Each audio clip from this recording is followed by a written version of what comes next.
जी नमस्कार, स्वागत है आप सभी का हमारे साथ आज एक नए प्रकरण नए अलंकार के साथ जुड़ने के लिए। तो आज का हमारा टॉपिक है मिलित अलंकार।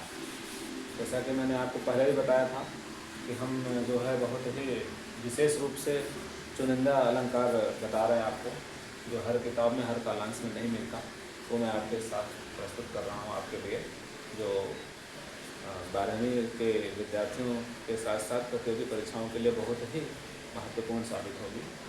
तो मिलित अलंकार देखिए, मिलित अलंकार जिसका शाब्दिक अर्थ होता है मिलना।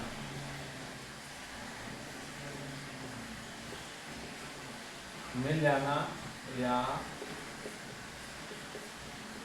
एकाकार हो जाना, यानी एक वस्तु दूसरी वस्तु से, एक रंग दूसरे रंग में, एक व्यवहार दूसरे व्यवहार में किस प्रकार से जो है मिल जाए कि वह एकाकार हो जाए, जिसको हम पहचान ना सके। मिल जाए यानी मिल जाना, यहाँ पर लिखा है। तो सबसे पहले हम इसकी परिभाषा को देखते हैं।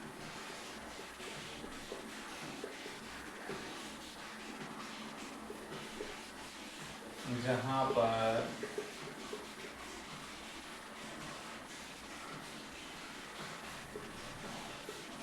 समान गुण धर्म वाली वस्तु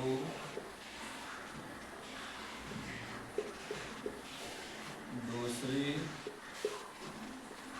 वस्तु के संपर्क में आने पर इस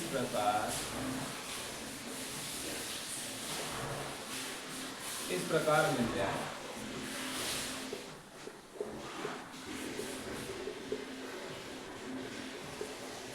कि उसमें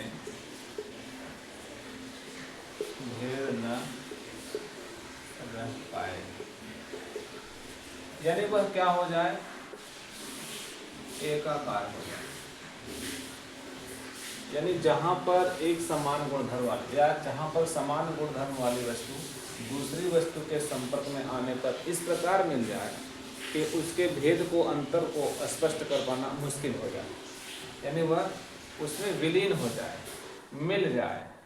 विलीन होना मतलब मिल जाए, वहाँ पर जो है मिलित अलंकार होता है। जैसे इसके लिए हम उदाहरण देखेंगे मिलित अलंकार का, कि उदाहरण देखिएगा, उदाहरण से यह स्पष्ट हो जाएगा।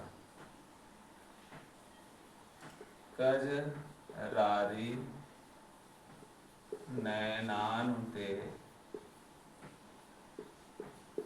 सखी कजरा न लगाए, यानी हास्यास्पद पंक्ति जैसे लगता है, प्रतीत होता है, लेकिन यहाँ पर एक सखी दूसरे सखी से कहती है कि कजरारी नैनान ते सखी कजरा न लगाए। जिन औरत की, जिस नायिका की आंखें जो हैं वो स्वयं काजल के समान हो, कजरारी, तो उस आंखों में जो है काजल लगाने पर क्या होता है, अंतर नहीं स्पष्ट हो पाता कि इसने काजल लगाया है या इसकी आंखें जो है काजल के समान है। यानी एक वस्तु जो है काजल है और एक जो है प्रस्तुत वस्तु पहले से जो आंखों के समान है, कजरारे नयन के समान, जिनका जो है अंतर स्पष्ट कर पाना मुश्किल हो जाता है, यानी वह एकाकार हो जाता है। तो यहाँ पर जो है मिलित अलंकार होता है। दूसरा है यह उज्ज्वल प्रसाद चादरी।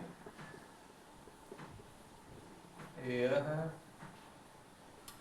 उज्ज्वल प्रासाद चादरी। यहाँ पर प्रासाद का मतलब होता है महल। जैसे कह रहे हैं कि एक महल हो, वह कैसा हो, सफेद संगमरमर का बना हो, वह उज्ज्वल प्रासाद किसका बना है? सफेद संगमरमर, जिसका रंग जो है एकदम श्वेत हो, और उसको अगर चांदनी रात में देखा जाए, चांदनी रात की विशेषता क्या है? उजाली रात, यहाँ भी सफेद ही होती है, तो सफेद चांदनी में, चांदनी रात में उस उज्जवल, उस सब श्वेत जो है महल को खोजना मुश्किल है, क्योंकि दोनों का रंग क्या है? श्वेत है।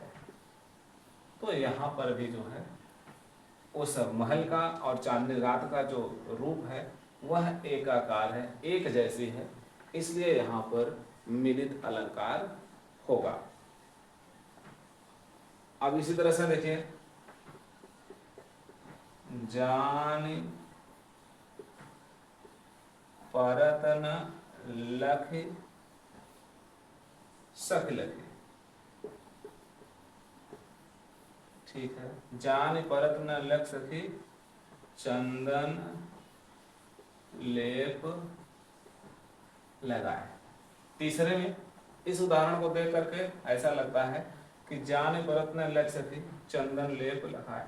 नायिका का रंग जो है इतना सुनहला है, इतना सुंदर है कि वह जो है चंदन का लेप अगर अपने शरीर पर लगाई है तो उसको जो है स्पष्ट करवाना मुश्किल है कि इसने चंदन लगाया है कि नहीं लगाया है, क्योंकि चंदन के रंग में और उस नायिका के शरीर के रंग में कोई भेद नहीं है हो पा रहा है।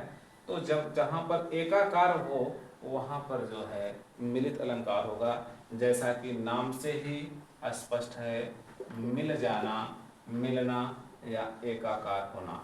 इस प्रकार से परिभाषा आपने देखा कि जहाँ पर समान गुणधर्म वाली वस्तु एक दूसरे वस्तु के संपर्क में आने पर अपने भेद को जो है छिपा दे, उसके भेद को, अंतर को स्पष्ट कर पाना मुश्किल हो जाए, वहाँ पर जो है मिलित अलंकार होगा, जिसके लिए आपके सामने उदाहरण प्रस्तुत है। तो मुझे उम्मीद है कि ये अलंकार जो है आपको समझ में आ गया होगा। अब इसके साथ साथ इसके जस्ट तुरंत विपरीत एक अलंकार है, उन्मिलित अलंकार, जो कि इसके बाद में मिलेंगे। तब तक के लिए धन्यवाद।